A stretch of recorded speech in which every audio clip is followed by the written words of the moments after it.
நம்ம ட்ராவலுக்கு யூஸ் பண்ண பேக் இது எல்லாமே வந்து கண்டிப்பாக க்ளீன் பண்ணி டிஸ்இன்ஃபெக்ட் பண்ணணும்.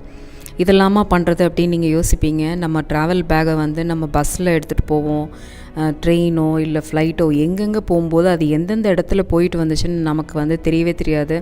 இதனால் நிறைய தொற்று நோய்கள் இதை அப்படியே நம்ம க்ளீன் பண்ணாமல் வீட்டில் வச்சோம் அப்படின்னா நிறையா வந்து டிசீஸ் பரவுறதுக்கான சான்சஸ் இருக்குது. ஸோ முக்கியமாக வந்து வெளியிலேருந்து எந்த பொருள் வந்தாலும் அதை நம்ம க்ளீன் பண்ணி டிஸ்இன்ஃபெக்ட் பண்ணுறது வந்து ரொம்ப ரொம்ப முக்கியம். அப்போ தான் நம்ம திருப்பி யூஸ் பண்ணும்போது யாருக்கும் எந்த பாதிப்பும் இல்லாமல் எந்த ஒரு முகமும் சுளிக்காமல் சுத்தமாக நம்ம யூஸ் பண்ணலாம். இது பார்த்திங்கன்னா லைக் நான் என்ன பண்ணுவேன்னா நேச்சுரலாகவே வந்து வெயிலில் கொஞ்சம் காய வச்சுருவேன். ஸோ அது வந்து வெயிலில் வந்து நல்ல சூடாக வெயிலில் இருக்கும்போது அது நேச்சுரல் டிஸ்இன்ஃபெக்டன்ட் தான் சொல்ல முடியும்.